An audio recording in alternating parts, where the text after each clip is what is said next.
You're listening to the Lynchburg Hornets Sports Podcast, a podcast about Lynchburg sports.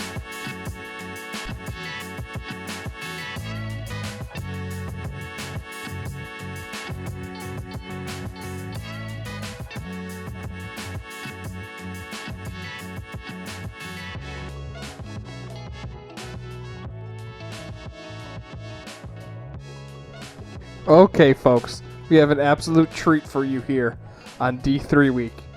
I have Evan Gates, I have Sam Graham, student athletes, LHSN, extraordinaires, our broadcasters for a lot of the sports that you listen to. Really honored to have them. But the exercise that us three are doing today is we are going to name the most exciting or memorable, or however you want to describe it, but the top moment for each sport since Evan Gates arrived on campus. We chose that time frame because we've all been here for it all.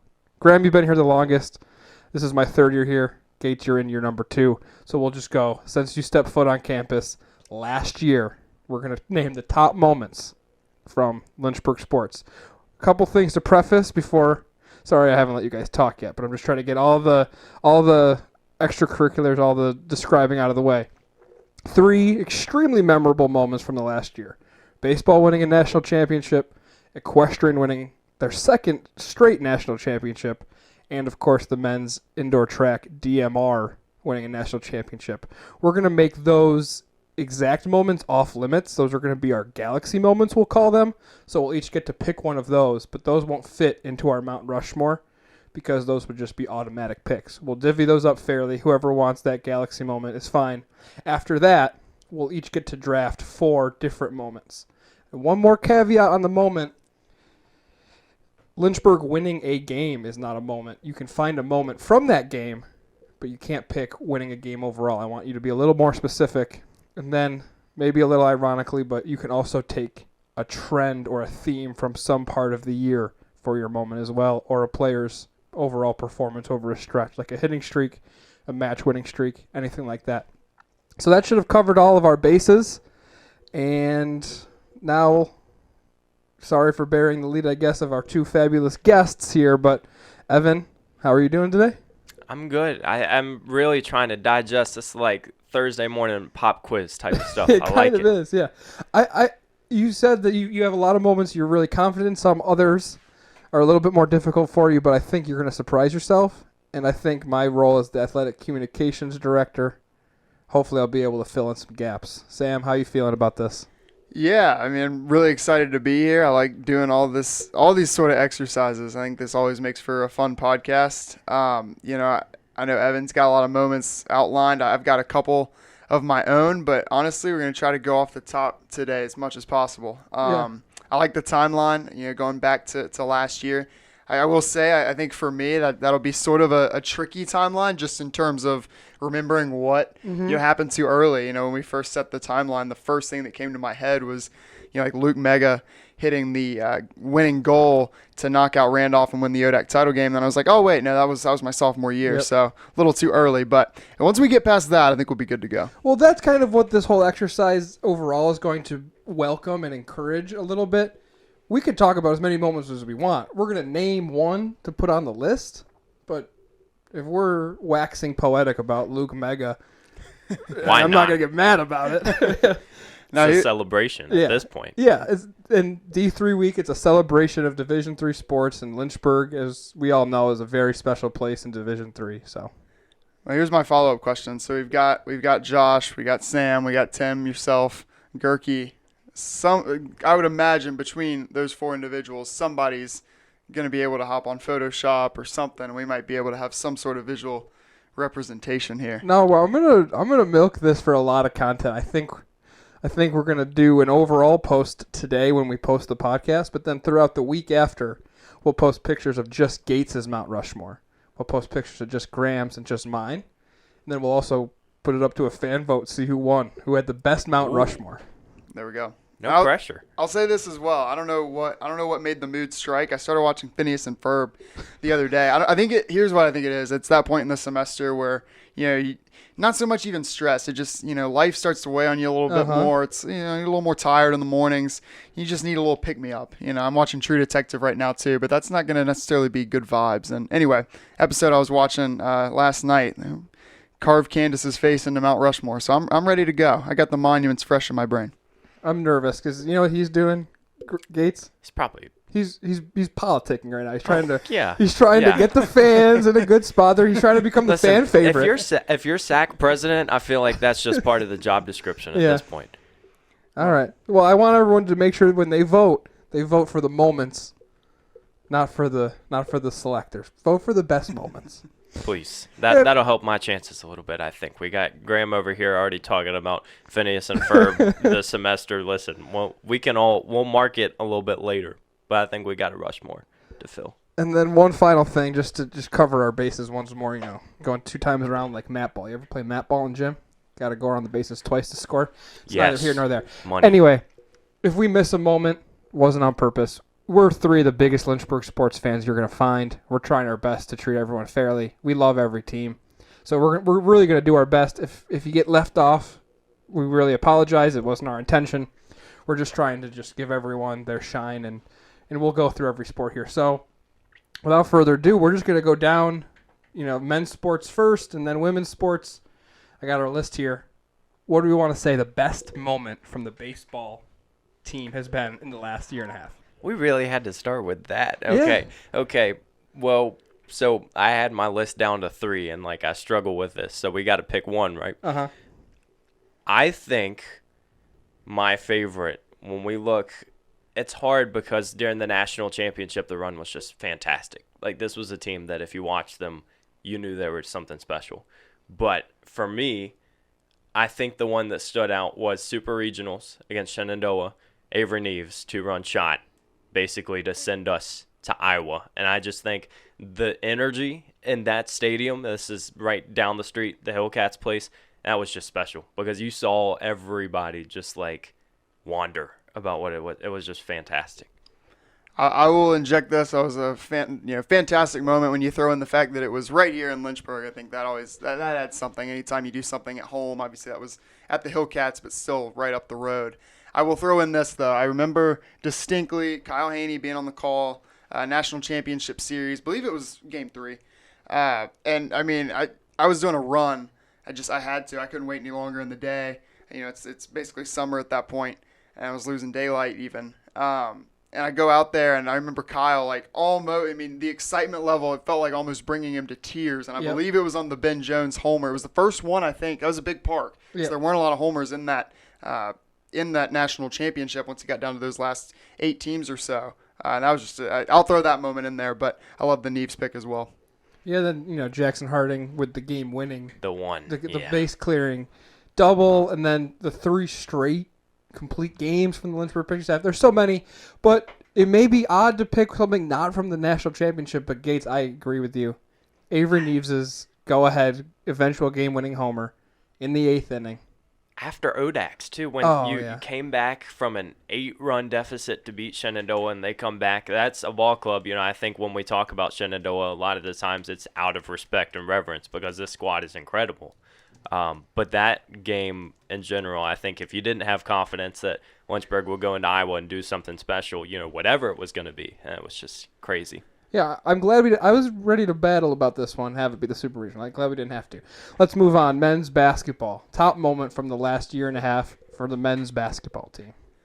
Off the backboard, Faust throws it down. The call went something like that. I got to go with that one. Listen, a dunk gets everybody out of their seats, on their feet. That was senior day against Averett. Jim was rocking already. Had a great crowd for that one. Shout out quite a few pretty good crowds for men's basketball this year and some really high energy games. What was that run? It was 20 straight that they rattled off, all just about to close that game out. Averett didn't score before the end of the game. Lynchburg was losing going into that run. Yeah. Yeah, let's say this too. That was a phenomenal basketball game as well. really for the first, we'll say 30 to 32 minutes of that game, and just back and forth, both teams kind of going blow for blow. And then, we'll throw the Faust dunk in there. That was more the highlight reel, but then, Kevon James, Jordan Parham on their, senior days. Obviously, Kevon is a fifth year. They had fantastic outings. So, that game broadly, but we'll go specifically the Faust dunk. That'd be my contribution, but, we'll kick it around. Can we pick the same moment? No, I think that it's a good moment to pick. And especially, we got 25 more of these, so if we can do any of these quickly. Men's basketball, we're not going to sugarcoat it. They've had a little bit of a couple down years. So I think that picking a moment, like the end of their season, kind of in the regular season, and you got this jumping off point for the next couple of years. And, the last thing that we remember at home is that amazing run. And I think that's a good moment to kind of show the future of what's to come with Lynchburg basketball. And quick anecdote, too. I agree on that as our Mount Rushmore selection. But another moment from the season that was just incredible. Beginning of the year, they still had men's soccer on Schellenberger. And we had a game being hosted that Sam Graham had to walk over from the press box and call men's basketball versus Regent. That was a first 5 or 6 minutes where we were just looking at each other like, holy smokes, this is crazy. And just the amount of talent that came in, we knew like Dre Ross, he had almost a dunk in that game that probably would have been like SC top 10. It was crazy. And just watching them kind of gave you hope for the season. Yeah, they were a ton of fun this year. Like you said, Tim, obviously maybe the record's still not quite where they would like it to be. It's a really proud program. But, man, there were some fun moments. I remember, through the Guilford game, that wound up a loss. But I remember several moments in that one where I'm just, like, shaking Evan, during plays. Like, it's just, some awesome moments throughout the year. Cool. All right, 2 for 2 so far. Men's cross country, what do we got? Gosh, these guys. Yeah. Cross country, who would run that?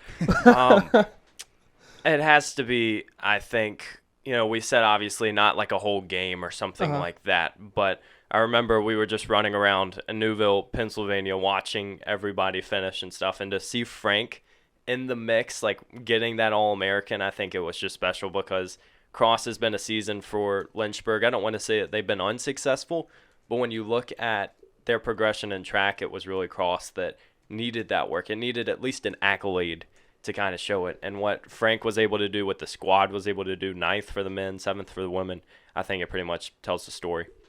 Yeah, I have no argument there. It's the same one that I had written down. That was the first All-American under Jake, under Coach Reed. So phenomenal moment. Really awesome to be there and see it in person. You could even, if you want to extend the moment, having the entire team there too. A spot that was within driving distance and a little bit of a trek, but able to get, literally just about every single person on it. What's a big team? About 35 guys and 20 girls. Just about everybody made the trip out there. So it was just a ton of fun. The body paint too. Yeah.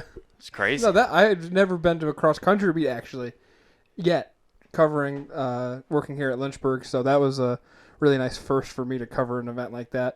But just a quick shout out to the Mike Woods Invitational. 21 between the men and the women PRs. That was amazing. Yeah, that was phenomenal. And shout out further, SUNY G. Yep. Got a SUNY G alum here with us, Tim. Yeah, that's me. Phenomenal course. Cross country, it can be tough at times. So, it's nice every once in a while just sort of get an extended rec field there, do some loops, get geared up for track a little bit. That was fast. All right, let's go men's golf now. I think I can help out here. This goes against maybe one moment, but kind of a theme. It's just that fall semester for the boys. Placing third 3 times, you place fourth once, and it thrusts them all the way to a place they've never been before, and it's 4th in the country, fueled by all the guys on the team, even the guys who aren't traveling. I think men's golf, they've been talking about it for years. Like we're breaking down the door of being nationally relevant. You have Eddie Coffern, who played as a freshman at the national championship tournament, but it's all coming together this year, and that fall just really opened some eyes to put them not just, in national conversation, but they're one of the teams to look at as a national champion now. I think that's what's so special. Like, it's hard for me to even pick one thing because there's so much to like about where this team is going, and you kind of mentioned it not being there before. 4th in the nation for Division III is not an easy feat. I think people expect with Lynchburg now, because we have so many programs at least ranked, that it is quote-unquote easy, or it's just an easy travel. Like, everybody's really just put in that work. They're still younger. It's impressive. Yeah, I mean, can a moment be when they unveiled that new van too? Sickest, yeah. It's the sickest car on campus. Yeah. That is, within the last 2 years. No, they got up to 4th in the country that national ranking. So yeah, I mean, I think that they're just rolling along. Shout out to Andy Watson, one of our other broadcasters here. They got it going on right now, and obviously it's a really busy spring for them. That's sort of where you make hay. So we'll see what they're able to do the rest of this semester. So I expected most of the moments that we were going to pick here to be here, on campus, but so far, only 2 of them have happened in Lynchburg. Only one's happened on campus, and I think we're going to continue that maybe. But let's go men's lacrosse here. Yeah, you're probably reading my mind here. Yep. It's. I mean, personally, the favorite call that I've had in the last 2 years that I've been here in terms of a specific moment. The Denison game. It's going to be the St. John Fisher. The Denison game the next day was a lot of fun. It was a big win. Went out there and honestly just sort of took Denison's lunch money in their place. And there's definitely something to be said about that in terms of a dominant team performance. But it's got to be Riley Mitchell. For one, I think he's really just the leader of that men's lacrosse team. So for it to be him that hit the game winner in overtime, and to really do it in sort of the Riley Mitchell patented fashion, takes the ball, goes right down center of the field and rips one in the back of the net. I mean, no real frills about it. It's not a Spencer Vandenberg behind the back little flick shot, but just, it's how are you going to stop that shot? Yeah. And I think just all the confidence in the world to step up and take it. Riley, he had not had a good game to that point either. Yep. And while the moment's going to be the shot, I'll give a shout out to a follow-up moment in the press conference after that game. I asked him about it, having had a tough game to that point, and he said, he kind of laughed and said, I'm an elementary education major, so patience is a virtue, right? So shout out to Riley, just staying with it and still having all the confidence to step up and take that shot. Glad to see him back out there now. No debate here. I think that was just a special weekend too because we were in Richmond for ODAX for baseball. Yep. Graham went up north, and just to see the amount of success that weekend, it was just a lot of fun. And just to comment on what that kind of led to and kind of meant, the year before, the men's lacrosse team makes the tournament after winning the ODAC championship, but then they lose in the first round. I guess it's technically the second round to Union, and you're kind of looking to get over that hump, and the game's going well against St. John Fisher, and then all of a sudden you're in overtime. It's like, oh no, it's just another first round loss for the men's lacrosse team, and then that goal just thrust them onto a run to the Elite Eight, playing in the national quarterfinal against obviously a very talented Tufts team.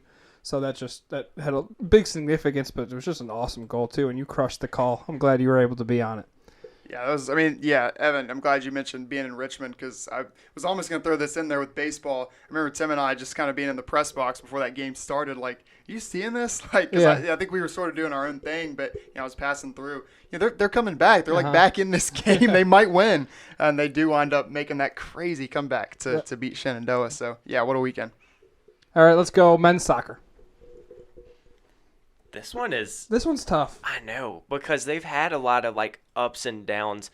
I think this was also one that was probably on the road, but anytime in a championship game when you put up a goal that extends it beyond what the opponent can come back to. So they win that game 3-1. It just felt like Zach Whelan in particular had himself an incredible game, incredible season. I just think that looking at the veteran leadership on that squad, we've talked about Luke Mega too, that's kind of what you want out of a soccer team. It's when you have that good mix. And I just was so happy for them because obviously they've worked their butts off to get to that moment, but it was just finally we have this trophy to show for it. Yeah, and then, I would kind of prod us here. Can we extend it past the ODAC championship? I think Whelan's just postseason altogether was fantastic. Scores the game winner against Valwez as well in the semifinals. So, and he scores twice in that Washington Elite Championship game. Are we okay extending it just postseason Zach Whelan? I like it. Yeah, he was great towards the end of the year. Just sort of found that extra gear that sometimes happens with seniors down the stretch. And I think that does have to be the moment, but I'd be remiss to not point on look, I know it was a losing effort. That was, I think, the best soccer game I've ever seen. That Ohio Northern game was fun. I mean, the best atmosphere, other than maybe hosting the ODAC title game my sophomore year that we mentioned top of the podcast. That was just phenomenal. That was insane. Everybody in the building sort of living and dying on every kick. That was just so much fun to be at, and a heartbreaker of a loss. And Ohio Northern knocks off the top team in the country and Messiah the next day. I mean, look, we're biased. I think we had the most exciting pod probably of that entire first weekend of that men's soccer tournament. Yeah. And that game was so interesting because you talk about living and dying on every kick. Lynchburg was down 1-0 right off the bat. So it feels like crunch time with 89 minutes left to go. We end up playing, 110 more minutes and PKs. Such a memorable night. Monzi Shalita, oh my God, I got chills right now talking about it. Wow. But let's go with postseason Zach Whelan for that one. Men's swimming. Well, obviously Claire Galloway did sort of steal the show this year on the swimming front, but two teams that both really, continuing to make strides, year by year. Bit by bit. I'll kind of defer to you on this one, Tim. But obviously we'll get back to Claire here later on. We'll stick to the men right now. Yeah, I think something that kind of came out of it jumps out of me because it jumped off the radar. It was off radar, I guess. It was Ryan Bambrick, a freshman breaststroker. In the middle of the season, he hadn't really been popping his name up on the score sheet much, and as I go through and write the recaps, I'm looking for those people who are finishing first. In the first half of the season, Ryan Bambrick doesn't show up at all. Then all of a sudden we swim a home meet against Roanoke, and bam, he's right up there at the top. And he ends up being swimmer of the week, and I think with the team still being kind of young, Coach Brad Dunn has graduated his first class now that he's fully recruited from freshmen to now, grad students. But that's the fact that it's not it. He's not happy to just have started the program, but the more he brings in, Ryan Bambrick kind of represents, we're just getting started here, even though we're 5 years in, and his performance in the middle of the year to just completely, he almost swung that Roanoke meet by himself by winning his events that he was not seated highly in. Kind of represents an overall trajectory for the men's swimming team that you got to be really excited for. And just Brad in general, he's done such a great job. He's one of the nicest guys you're going to see on campus. And so I think, his class kind of transitioning through has been neat. Another one I got to give a shout out to, my high school teammate, Jacob Hodnett. So indoor season, he's running, this is the one I remember the most. We're at VMI track meet, just a typical Saturday. He finishes his race, and I'm talking to him. I'm like, how do you feel? He said, yeah, fine. I'm going to walk next door. I was like, what are you talking about? He said, I got to go swim. I was thinking, this guy's nuts. And then he went. I think he had a really good performance on the swimming side, too. And so, obviously, he is more of a track runner, at least in his true focus for what is he competing with nationally. But I think what he brought to that team, and I've heard from some other people, it was just really cool to have him in the program. Yeah, and two things on Coach Dunn, two things that I can relate in a big way with him. First, I don't know a ton of people that I run into, especially around here, that are like avid listeners of Late Kick with Josh Pate. But I'm pretty sure Coach Dunn is. I've seen some tweets. So that's a shout out to him. And then obviously the guy just loves coffee. And anybody that loves coffee is all right in my book. And just lastly, I think Evan and I have seen this firsthand. Look, especially when you're taking over a program, trying to literally rejuvenate it in the case of swimming. Like, it's not a linear process, and people might think that you can do that quickly and that it's, step 1, step 2, step 3, and you're, a national contender. That's not how it works at all. We've seen it firsthand. So it's not necessarily that every year is going to be directly better than the year before. You just want to chase that overall upward trajectory. And I think they're still sort of in the early stages of it. But give it, a year, maybe 2. And I think this is really going to be something to watch out for. Yep. Okay, let's kick it to the courts now. Men's tennis. Whew. I want to talk about one of the hotter teams on campus. Good grief. Yes, that's 8-1 right now. They had a match actually against Hampton City that had flipped. They originally lost it, but it's actually going down as a win. And they got a group of guys that are just really tight-knit. They love each other. You see some of the highlight videos that have been put out. And, it's kind of a different sport, as in you're all battling on a different court. There's no one next to you except for in doubles. But the unison that they have, the family atmosphere that they have, even though they're playing 6 different matches, really, I think creates a special bond and a special vibe on that team. I'm going to push it, though, to last year when they won 6 matches in a row right near the end of the year. That gave them a lot of good momentum, even though it didn't end up translating into the ODAC tournament.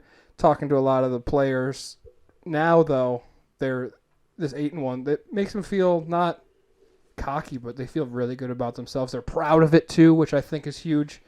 So winning 6 matches last year really puts men's tennis on the map here because they just keep winning, something they're continuing to do right now. But that 6 matches in a row shows you that they're doing something that they hadn't done in about 20 years, and it's putting together wins. And we know tennis is such an international game, but the number of international athletes we have on that team, just what they're bringing to the table, it's not easy. I've talked to so many of them just being friends or obviously working with a few of them. Like, it is a very hard game on its own. It might be the toughest mental game on this campus, just in the idea that you could be at match point and lose an hour later. You just don't know. And so I think what they're doing, like you mentioned, just the family aspect, if you don't have that, it's very hard for a program to succeed. Mm-hmm. And you can tell just watching them that they're having fun. And then one of the top athletes on this campus is Levi Vigdorchik. He comes in. It's something that Lynchburg hasn't had in years, and that's a top number 1 player. He's an all-conference performer the last 2 years. He's an excellent captain, leader on that team, and I think that he needs to get the love as that leader of the team. And it's not like he's, it's interesting, again, a win at 6 is the same as a win at 1. But you really set the tone at that top court when coming in, it's going to be hard to beat Lynchburg's number 1, and he puts on a show every time he plays. Well, I like going back with last year, too. You can kind of track, because what was the start this year? It was 4-0, I think, and that was the best start in quite a few years. So I think going back and looking at where they found success down the stretch last year, and then you get in some of the new faces. You bring just about everybody back, though, and I think you see that translate. And it's rare, too, that you're able to bring that many guys back and to actually be able to build on late season success. Yep. But, shout out the COVID eligibility. I think that's becoming a lot more common. Yeah. And I think that especially at the D3 level, I think we all sort of benefit from that. Okay.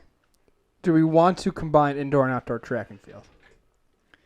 Well, I think we know the indoor track, right? Yeah. So we've got our, we call it the galaxy moment of the DMR winning. Look, I'm going to go, we know what the pick's going to be. Look, Chase and Hunt, Forest, Virginia native, hometown kid. He brings it home, wins the national title, hands outstretched. I think that's got to be the moment. But I do want to shout out one other. You already touched on him a little bit. I just don't want to go past and miss Jacob Hodnett pulling the race of his, not even just his season, the race of his career so far now, his junior year here. What was that? 49 low, 48 high that he dropped. I mean, it was one of the top splits in the field. 3-5. Yeah, 48 low. So I was not even close to being generous. I mean, that was legitimate. I understand it's a DMR. The 400 is the shortest, portion of that race. But, man, when you talk about positioning, where you're able to get, Nez the baton, Sam Laneza, got to, make sure not everybody knows him by Nez. I think that he was just, he was integral in that race. It almost left, all of us speechless, the way he just took off. And we know he never really falls back. So it's just a matter of how fast is he going to get out and, give himself a chance. He's got it in the back 200. So that was just really cool to watch. He started out in high school as a cross-country runner, and so track was obviously almost more of a realization when he got around and he was like, oh, I can kind of run the 400. And so I think you see a lot of that back end 200 speed with him, but it was just, I think that whole DMR, and again, it is a galaxy moment, but they were all, I almost joked with them before the race. I said, are you nervous? They're like, what are you talking about? Like, this is a national championship, but they were confidently nervous. And I think you could tell the week before that they were like, okay, we have a shot at this thing. And it wasn't just, we're in this race, we want to win it. Yeah, just phenomenal across the board. And I do have an outdoor one that I can throw out here quickly. Let's do it. Yeah, I love it. It's from last season, obviously. This season's still just really getting underway. I'm going to throw it down, stay on the distance side. And I don't even know how many people are really going to notice this because it got lost in translation of the just absolute hectic 5K that became Oh a my 4,600 at the ODAC championship meet. Listen, I know Lynchburg has won quite a few of these meets in a row. When you look at cross country and indoor and outdoor track, I think the streak is 9. That one was in jeopardy. Like, Washington Lee was coming, all the credit in the world to them. I mean, that meet was in the balance going into that 5K. This is the outdoor track championship and the last year. And the 4x4. And WNL performed great in that 5K. And, with that drama, with figuring out, okay, how are they going to score it, through 4,600 or through 5K, there was a lot of drama tied up in that because that really could have just about swayed the meet. But the way they did wind up scoring it was 4,600. Our Tanner Firkins got the bronze medal in that race. You want to talk about somebody that just embodies hard work? I don't think anybody more so than Firk, came in not, really even anywhere near one of the top, recruits in his class. Certainly not the team as a whole. And just every year, you come in, punch that clock, and just get better year by year. He had a fantastic senior year, and that was sort of just the staple in it. We all thought. I think most people, even beyond the team score, wanted it to stay at 4,600, so Tanner got that medal. So that was just an awesome moment. Sweet. Another Forest native, too. Yeah. Got to represent. Yeah, throw Bryce Davis in there. A lot of homegrown talent right now. I think that makes it a lot special for them. All right. That's it for the men's sports. Let's kick it to women's basketball. Oh, this season was so much fun. I think basketball in general is just fun because you really allow your attention to focus on it because there aren't as many sports there. So I wrote them down. It's always tough to kind of narrow it down. I think for me, Randolph-Macon obviously sticks out, being the double overtime victory, and was just one of those games. You felt like the tight ones were tough. They got it done, but I guess I'll put that as my moment. So we'll write that one down. That was just an incredible vibe. I was in Florida watching that over winter break, and I was like, I need to get back to Lynchburg now. Like, that was crazy. But 104 versus Wilson has to be talked about, too. That was just the vibe. Ashley Vandergrift, first game back from injury, 5 threes, one from, like, another zip code to end the half. It was nuts. Do we want to say...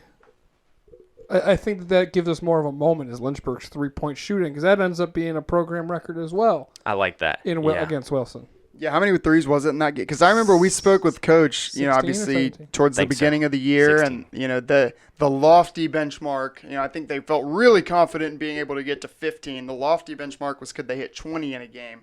I think they cleared 15 multiple times. Might have been 2 or 3 times that they got to 15. Those girls, they can shoot it. I'll tell you what. Yeah, and they showed us that last year against Guilford, which was a hard loss at home, but making 14 threes at that point, which ended up I think it was 15 that ends up being the program record that doesn't last very long. I mean, all those 3-point shooting records in the next 2 years are going to be absolutely obliterated by just how many players are lights out on that team. Brooke Kaysen, yeah, quietly maybe the best 3-point shooter very on the sneaky. team. Yeah. Olivia Harris she's going to be the first one to really set those program records. She has an extra year. Macy Mullins can just go unconscious from 3. Ashley Vandergrift. Yeah. Awesome. And, I mean, obviously not on the 3-point line, but throw Bree Spainhour in there. I mean, she can hit a 3 here and there. Yeah, let's not discount that. And I think it's still a relatively young team. Now they will have some, ladies stepping away after this year. And, like a Sammy Severs is going to certainly be hard to replace. Taylor Gant really came on towards the end of the year. And then obviously Sarah Brandstatter, the graduate transfer. Yep. But you knew that coming in. I mean, he's going to be 1 year there for her on the court. But still some young talent that I'm really anxious to see next year, sort of from afar, how they grow and develop. I think, like a Letty Michael, when you talk about 3-point shooting, I think she's going to really develop that shot. Really excited to see what Taylor Brown can bring in terms of, adding some depth and an extra dimension to the offense down low. She showed some flashes this year. So that's just, you want to talk about teams with a lot of upside, maybe. There might not be one more so than women's basketball. I mean, more than doubled their win total from last year this season. So if they're able to do that again next year, they're the national champs. Yep. So, keep that in the back of your mind. I think you got to go undefeated, though, to win the national championship. What is it? The last 3 or 4 women's basketball national champions have been undefeated. It sounds right. It's Yeah. crazy too because just the ODAC this year. I mean, we watched with WNL. They had a Oh, player man. who, and Mary Schleisner, who very well could have been up there as, National Player of the Year candidate. You're looking at next year like, wow, that's just tough to. Travesty that she was not the national player of the Yeah. year. And again, listen, we focus on the ODAC, so we try to keep our eye on the national scope. But seeing her in person and then tracking what she did through that NCAA tournament, Yep. it's like there's Wilt Chamberlain numbers out 20 there. to 30 it's just rebounds. incredible. So shout out to her. Not a Hornet, but she can ball. All right. Beach volleyball. Well, this is our newest program still, right? Until Yeah. men's volleyball takes their first match. So it's sort of I don't want to say that's a cop out, but obviously them winning their first home match. I think it might sound easy, but that's the most momentous moment that they've had early on. Just the second year of their existence. Yeah, then I think that's the correct answer is, the first win. They go to Catawba to start their program, and they lose two. Keep that in the back of their mind. They lost 4-1 against Catawba to begin the program. Then you beat Richard Bland 3-2, and it's just kind of a monkey off your back, if at all. You're going to win one. They end up winning 13 matches that year, but seeing one nation is our mantra here on campus, and welcoming beach volleyball in as a winner because you win that first match is huge. But then just to look at some other stuff this season, they've kind of owned Catawba, so that's a team that when you first start out, you win one court against them. Now you're nearly sweeping them. They're winning matches against Liberty, which is a Division I club team, which is really impressive. You play Hendricks, who's the national champion in beach volleyball, and even though the results haven't been there, they're very close matches. You're really excited to see Hendricks later on in the year. And then we talked about this in tennis, having that one that's really stout. You got Kaylee Keough and Jordan Palmer at the ones, but Amanda Trapp and S.J. Yans, they're playing at number 2, and then they're flirting with that number 1 court. They've played there a little bit, but S.J. Yans and Amanda Trapp at number 2. When you have that formidable 1 and 2 in a sport like beach volleyball, it's going to be really exciting. And then 3, 4, 5, your Sprinkling wins it throughout there. They're young. No one more than a junior. Sydney Phillips transferred in. Most of them are sophomores, so kind of in the women's basketball, sky's the limit here as you're looking for improvements.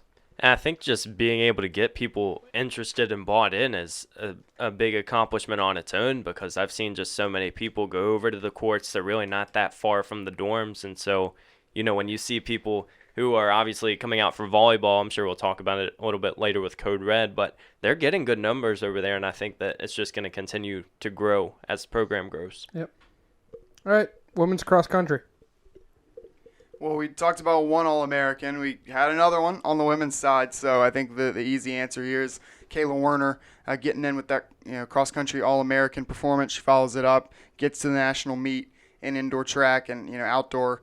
I would imagine it would be just as impressive, if not a little more so as well. She's been around, another Lynchburg native. She's been with Coach Reed for a while. He coaches a club team as well, high school club team. So, in terms of buy-in, I think she's, going to check the box on that one. She transfers in here, comes in as a sophomore, and just, a phenomenal season. She didn't start right at the beginning of the year, was injured coming in, but, I think was able to make a really fast turnaround. Her first race was at SUNY Geneseo, and that was, right about a month out, I think, from the national meet. So you're talking about just taking the training wheels off there, and then, in about 30 days' time, you're an All-American. And, even to further that, she was in position to really do some nasty work in that national championship meet. I think, sort of riding around that top 10 mark for the first bit of the race. So I would throw Kayla Werner's name in the hat there for women's XC. You want to just say Kayla Werner debut season? Runner of the year. First race at Geneseo is the program record. Yep. School record to start the indoor season, too. Yep. And the 3K. How many people do that? Like one race, bang, checkbox. Yeah, and, I think obviously, you look at it at a glance, transfer comes in from Liberty, okay, so we immediately know, high pedigree, Division I athlete, things just weren't clicking for her there, so she comes over here, gets back reunited with Jake. And, I think the theme for that women's side has really been the development. Maybe not to this point, a ton of like knockout, the 5-star type recruits so far. But I mean, look at what these ladies are able to do after a year, maybe 2 in the program. It's just phenomenal. So it might be easy to look at, Kayla and say, oh, it's a transfer, that's not a development story. Well, no, Jake developed her maybe even, further back than anybody else on this team. So I think that still speaks a lot of volumes. And I think once we get to women's indoor, we'll probably talk about another pretty impressive that might even give Kayla a run for her money in terms of single season development, but we'll wait on that one and turn it over to equestrian. Sweet. Yeah, so another Galaxy Moment team. I love how we're making that just a thing. Galaxy Moment. It's money. Yeah, Galaxy Moment. It's good that we can afford to have them, too, because they just keep adding them on. It's crazy. Yeah, so they're going into the national championship now. Actually, ready for this, the first time as the number 1 seed. So you've won the last 2. You're going in now for the first time, even better than you had before. And the big matchup is against Sweetbriar. Not a lot of regular season success for this Lynchburg team against the Vixens, but every time they square up in the postseason, something changes for this Lynchburg squad. And if you're going to try to find a moment from this team, as there's so many of them, as they're on a historic run, just dominating the equestrian single discipline world. The way that the equestrian meet shakes out, they ended up tying on the point system with Sweetbriar in last year's national championship, and it comes down to that raw score tiebreaker. Lynchburg was not getting beat bad when they were losing their points. They're very close margins, so that's helping out with that raw score tiebreaker. Lynchburg wins on the raw score tiebreaker by 32 points. So both teams score almost 1,000 points, and it's just 32 points separating them. The biggest difference maker there is Emma Schweizer, who beats her opponent by 41. So more than the margin of the entire meet, it comes down to Schweizer. Fallon Bell Castro had an amazing meet. Lucy Metzler win points on the flat to help tie the flat score. But Emma Schweizer's difference-making ride on Chapman, I think, is the moment of the year, because that secures the national championship for the second year in a row for the Hornets. Yeah, and shout out, they're going out to Ocala, back to the national championship, 3rd year in a row. Strangely enough, I actually do know someone not competing for Lynchburg that will be in Ocala this weekend, a friend from home that rides at UGA. And I think that's really cool as well, that you bring all those teams together at the national title meet. I love the sports that do that. Lacrosse does that as well. The D1, D2, D3 championships all in Philadelphia. So I think that's cool to just really, there's no need to have the division. Bring everybody together and just create a really awesome environment for whatever the sport is, to just sort of make it a hub. I think it's cool. And I said on the flat, Schweizer's difference-making ride was over fences.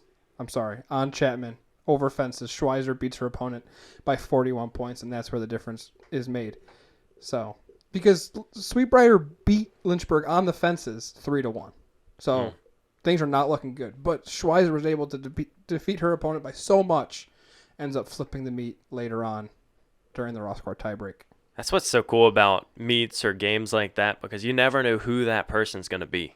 And I think in a sport, obviously, Sam and I run for cross country and track, so it's very similar. There's so many athletes, you just don't know who's going to step up. It's those moments that I think you really kind of understand the dynamic of, this is what we're about. We're going to come out and top to bottom, we're going to deliver. All right, the next sport, if there's any sport that didn't win a national championship that is close to a Galaxy moment, I think it's field hockey.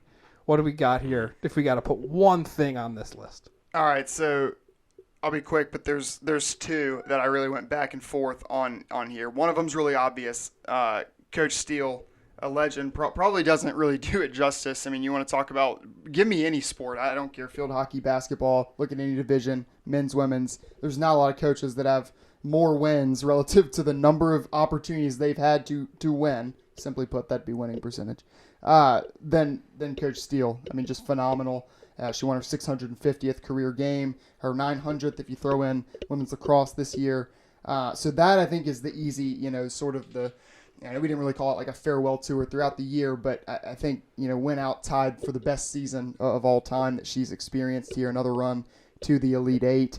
So that's the easy answer. The second one I want to throw in there for consideration, Erin Boatwright has been one of the better players on this team the last several years. Her older sister played with this program, Lynchburg through and through. Obviously was known for her acumen on the defensive side of the ball, one of the best defenders in the conference. Well, this year, after having never played up on attack in her entire career playing field hockey, she is told, after getting back to school, as far as I know, hey, we're going to do something a little different this year. We're going to play at attack because we feel like defensively we have a lot, we have a lot of depth, and we think that we, might need that extra body up front. And Erin just said, yeah, all right, I got you, coach. She goes out there. She's an all-conference performer and one of the top, did lead the team in assists, I believe. That's just coming off the top of my head. But I know she was top of the ODAC in that as well. The only person that might have beaten her would have been Marlou, her own teammate. So I'd throw Erin Boatwright just sort of rolling with the punches and being just arguably the best overall field hockey player maybe in the conference. Yeah, and then she doesn't even get the All-American accolade that Kanye Mazizi and, as you mentioned, Marlou Vendricks do, those two phenomenal players. And Kanye coming in as a freshman and, again, arguing for one of the the top player in the country, or in the conference. As a freshman, she changed the dynamic of that field hockey team when you looked out there, just as a field general, the things that ran through her. Obviously, Marlou's the one scoring the goals, but as we're Americans and field hockey is not the biggest sport in this country, you don't see it played the way that all the internationals kind of brought to this Lynchburg team and just changed the game for Lynchburg and the way other teams view us in the ODAC and other teams in the country view the ODAC. Yeah, I mean, Kanye, I remember the first game, you're seeing her like live and in person. It's like, who is that? Yeah. Like, I mean, obviously, I knew the name, and I knew she was freshman, knew obviously the Zimbabwe national team. But when you see it in person, there's just not a good way to describe it. And I had my meeting with Coach Steele like right after that first game, and that was right before they had those that game with Center that was going to be on AstroTurf, and they had one with York that was on AstroTurf at Sweetbriar. I remember asking her like, she just really stands out. Kanye, that is. She's just so fast, so quick, so good with the stick. And she said, yeah, well, I mean, just wait till you see her on AstroTurf. Yep. It's going to blow your mind because obviously that's what they're used to playing in other countries, pretty much predominantly. So, yeah, phenomenal freshman campaign from her. It's hard to be an All-American. It's a first year. All right, back to the Lynx and women's golf. They have this run. It's fairly similar to the men's run as the men thrust themselves to fourth in the country, but women's golf winning 3 straight tournaments. And I tried to put it in perspective, 3 wins. Good. Wins are good. But good golf programs don't win tournaments. You can go 4-year stretch without winning a tournament. And you could have an amazing season. You could be coming in 2nd, 3rd, 4th. You can have a player coming 5th. To win a golf tournament is so difficult with the size of the field, just the way that it shakes out. And Lynchburg comes out and they won 3 straight to just, really not coast, but give yourself a lot of momentum as you go into a more competitive maybe, but just really deeper fields in the spring. You're going to go play at one of the best fields in the country soon for the women, coming later in April. But just to have Emily Brubaker leading the way and then everybody cracking, personal best scores, and it's just really special that this Lynchburg women's golf team gets to do things that other teams don't even really consider as a possibility, and that's winning a tournament. They do it 3 straight times. Talk about 2 programs who have elevated, obviously, field hockey and golf very. Just from a trajectory standpoint, you just feel optimistic watching. But golf might be the hardest sport, and obviously this is coming from a non-golfer. But you just look at what they're doing and the consistency at which they have to perfect their craft. It's so tough because you have to live that lifestyle, and it's a lot like other sports on this campus where if you're not 100% bought in, it will show up in the results. And so I think, again, another program top to bottom, you just see this buy-in and this confidence about them. It's pretty special. And I'll leave you with this. We already talked about men's, women's cross country, both top 10 in the country at the national meet. Both won their regional meets, both won their conference meets. Neither of them won an invitational in the regular season. There you go. Yeah. So to sort of drive home your point, yeah, if you're winning those, tournaments for them, invitationals, for other sports, whatever it may be, that stuff's not easy. With just field density, you have that many teams in there, there's a pretty good likelihood somebody's going to absolutely pop one. But when you do it multiple times, I think that's, when you start to see the patterns, I think that's when you can actually draw some trends. Okay, now we'll take a look at women's lacrosse. Wow. It's hard to look past what Neely did. There you go. A few. I mean, so that was just a special performance. 8 goals. You never really see that. She talked about it in her interview. She was playing for something bigger in that game. One of her friends had passed away just a little while before, and so going out there with her team on her back and just showing us what she can do. Listen, there's so many players you can talk about on this team. When you look at Steinau, you look at Dumas, the goal scorers, Caleb Brady's coming over from field hockey. Like, it's a great time to look at those narratives. But Neely just went out. She does everything on the field, and it made you feel happy that it showed up on the score sheet. She's having a phenomenal season. Sydney Dumas, had a great freshman campaign. She's easily outdoing that in her sophomore season right now. She led the team in goals last year. She's on pace to clear that mark by right about 25 goals. I mean, this is really impressive stuff from Dumas. We noted it the other day, last home game. She beat out her sister, took over the Dumas family lead for goals and points. She has both of those records in-house. Took down Leah, who, by the way, was an all-conference performer. So shout out to that sophomore class, which Neely also a part of. Yeah, it's really fun if you're a stat person. Who really likes to dive into the stats and to look at lacrosse. I think it provides several different ways to look at really high scoring numbers. Like in soccer, you got your goals and your assists. But field hockey kind of the same way as soccer, but lacrosse, you got your. I've been such a fan of the clear percentage lately. What the men's team's doing, what the women's team is able to do to that EMU team where EMU only cleared it 7 times on 21 chances. Wow. Women's lacrosse, they're putting up some really fun numbers to look at, but the most fun has been Neely Morris's 8 goals, and that game hadn't fully gotten away.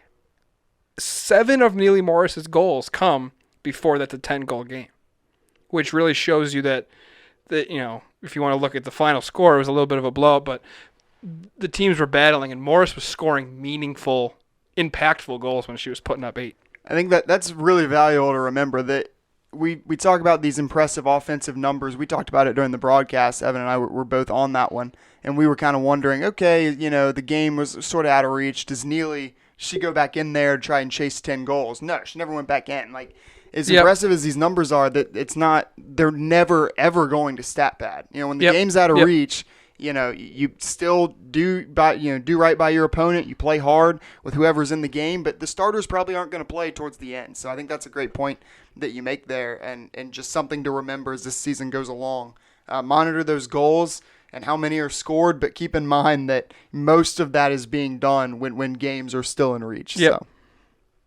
Absolutely. You think about the amount of games that we've had one side or the other. We haven't had many close games for this team this season, and so you're seeing a lot of goals in some of these contests, and you're just thinking, wow, they're like a well-oiled machine. Yep. But it's that depth. They're getting everybody engaged. It goes from the starters to the bench. A lot of fun to watch. Let's do women's soccer.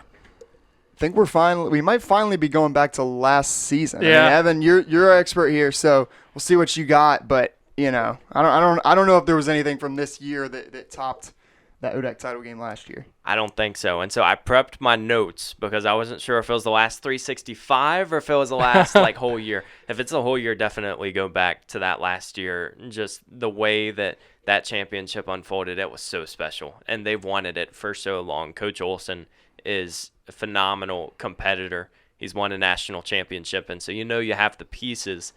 But looking at some of the veterans that were still with us last year and that new mix of freshmen that came in and really started delivering. Think about like Mac Jolie last season, what she was able to accomplish. It was just a lot of fun in the sense that you knew again, another team, just confidence. It's Yeah. like they went into that game, they wanted it so badly, and obviously score speaks for itself. Yeah, I think that it's really fitting. We're talking about women's lacrosse winning the ODAC championship for the first time in 4 years, which Todd Olson class has never gone freshman to senior year without winning an ODAC championship. And some of those seniors were on the verge of leaving Lynchburg without an ODAC championship, which you don't want to make light of. Those last 3 years as they were battling, you want to be part of that culture that women's soccer creates, and it's winning. And that ODAC championship is there. So it was great for those seniors to go out and get that ODAC championship. But I think most fitting is that they did it on a defensive stop. Jade Lecklider's save to secure that championship is really fitting based on the fact that that defense was outstanding. How many shutouts? I mean, we'll get it right, but I'm thinking 8, not 12. Yeah, and I remember because I did some sideline work for a couple of those games last year and just tracking those numbers. I mean, did opponents crack double digits in goals scored last year? Total? There was maybe one game where an opponent scored twice.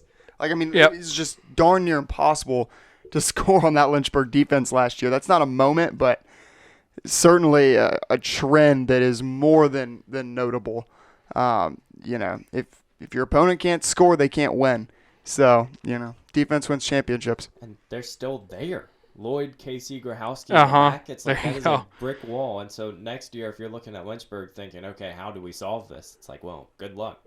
The film is not going to discriminate. You're not going to see many goals. And while Tim gets that official count, I'll go backwards because my memory was jogged. I mentioned it was going to be a little tough trying to remember last year, especially for the fall sports that have already had their seasons end.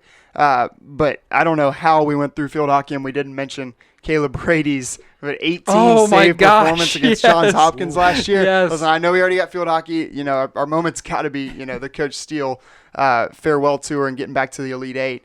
But, man, in terms of a single game performance from a player, that was just flat out phenomenal. I mean, that's somebody I think like every single person on campus probably remembers. They might not know the exact save number, but everybody's probably going to be like, oh, remember that game where, Caleb Brady just was dominant. I mean, the Hopkins outshot Lynchburg by probably about 20 shots. Mm-hmm.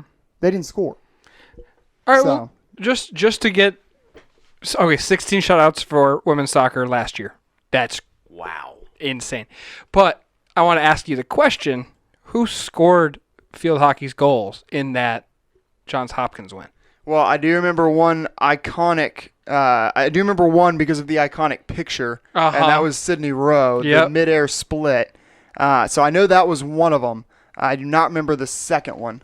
Emily Yanis. Okay, there we go. Assisted by Sarah McCollum. 2 great seniors that season.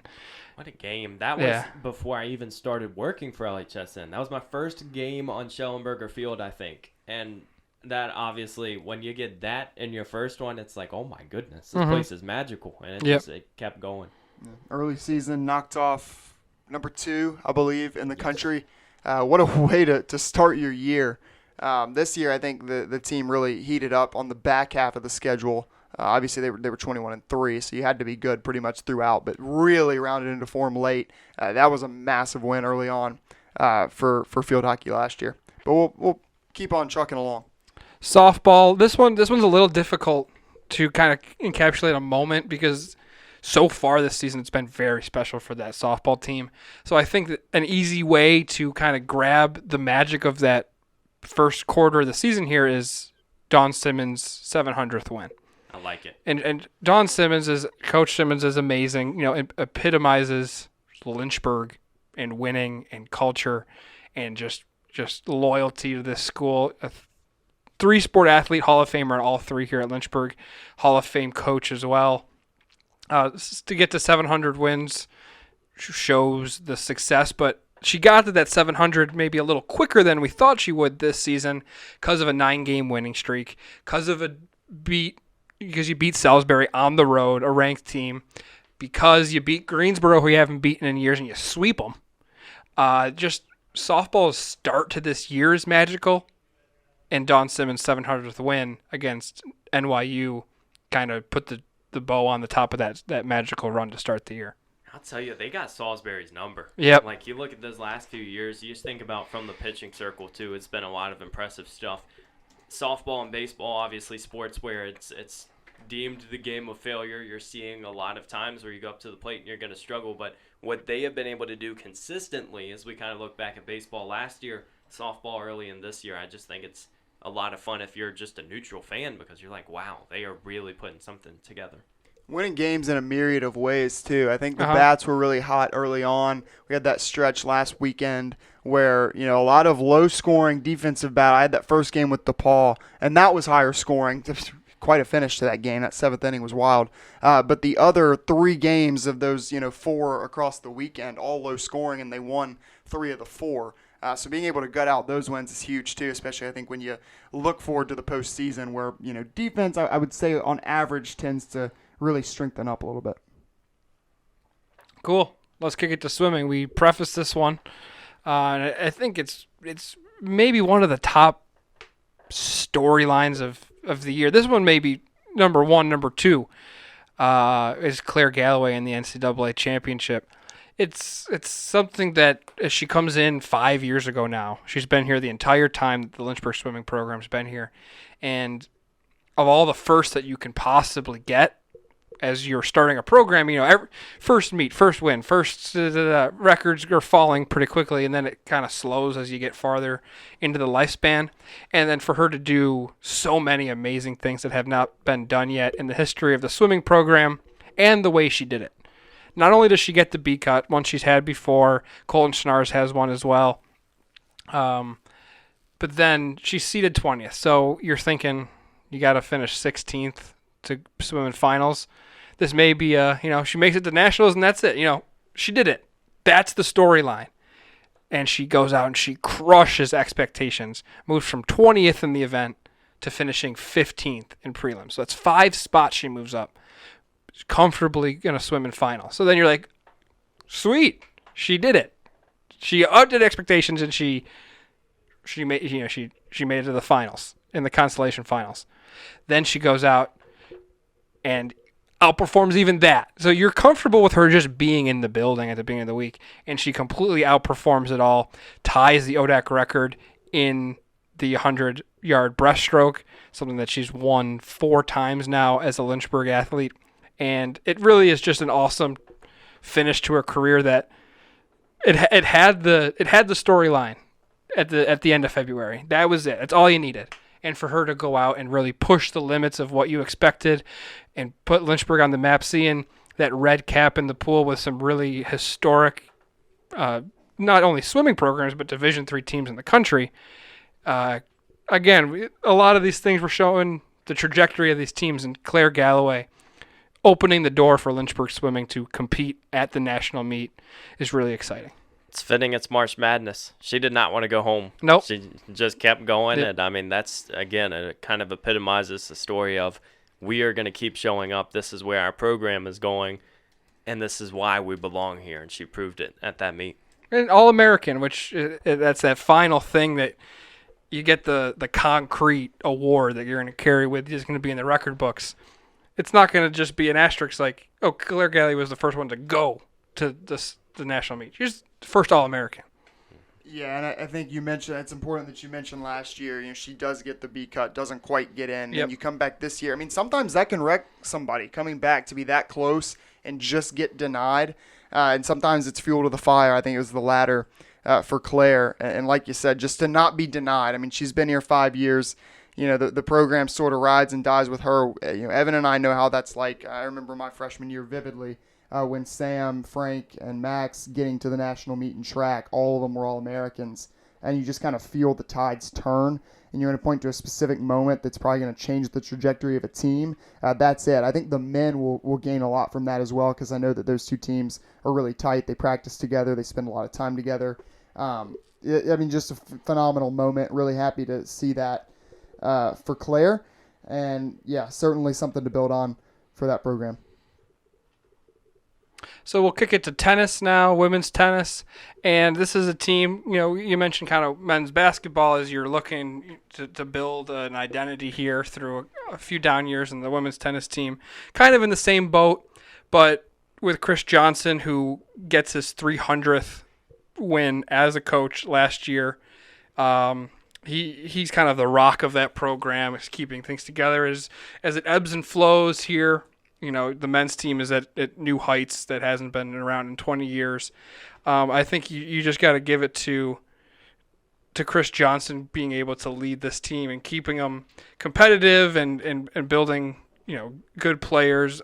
Another thing that came to mind is Ashley Hare, who's playing at the number 1 flight right now for this women's tennis team. You remember last year she gets her first win at the ITAs. So it's not like she's getting her first win in some ODAC game, in a 9-0 blowout. She's battling the top players in the region, and this player that comes in for her first, college experience is getting a win on a national regional stage is really important. But for Chris Johnson to have 300 wins, which, every sport has different benchmarks of what you're looking at. It's hard to, really keep it all straight, but 300 is that number for tennis coaches. When you combine the men's and the women's, that's the number where you start getting in conversations. He was really successful at Liberty, and he comes over here and has done really great things. Coached Christina Harris, maybe one of the best athletes in the ODAC in general of the last decade. Not just tennis, not just women's sports, but what she did over her years. It's not inside of this time frame, but that's just what Chris Johnson represents with the women's tennis program and Lynchburg in general. Yeah, I heard a quote, and it's always interesting when you look at sports because I think coaches have so many different ways of doing things, but I heard it from USF's basketball coach. He said, everybody has sight, but not everybody has vision. And okay. What Lynchburg in general is starting to do, I think you look at these programs, it's like, okay, we can step up to the stage, we can perform well, but there's such a stronger foundation under that. And if you don't have those coaches who are going to go to war for you, I think that's where you kind of lose a lot of that buy-in, and that's why teams like tennis are just continuing to have that interest going on. Indoor track and field, outdoor track and field on the women's side. Okay. I'll let you – I know what you're going to talk about, so I will leave the distance conversation to you, Sam. I got to give some flowers to some people who I think fly under the radar a little bit. Anaya Seward, Betsy Monkern, Logan Babs. They have been sensational in the last little bit. We know Anaya and Betsy went to compete at nationals for the indoor national meet in Virginia Beach. Talk about 2 high hurdlers that are just insane. Anaya's in the school record books. Logan Babs had a season. School record, I think 3 or 4 times she reset it. You don't see that really often that a school record is even broken. And so to do it repetitively has been impressive. But I think you talk about, at least on that sprint side, they are putting up some special stuff. And again, a lot of people who work together on a day-to-day basis. Yeah, and out of that group, I would pinpoint Betsy in particular. Absolutely. Yeah, Betsy and Logan probably just resetting the bar. Kind of a risky take there going with Anaya Seward flying under the radar. Does anybody in the conference have more Athlete of the Week awards in their career than Anaya Seward? I mean, she's just, it's phenomenal what she's able to do. Betsy, though, we talked about Tanner Firkins for the guys earlier. Betsy getting to that national meet, I know that meant a lot to her. And, we've had a lot of people, come through this program in recent years that they're just mainstays at that national meet, and I really do think that they all really appreciate those opportunities. But I think once you're there a couple times and you start to chase, okay, we sort of expect to be there. Now we want to chase being an All-American, or we want to chase being a national champion. It's just sort of that natural progression.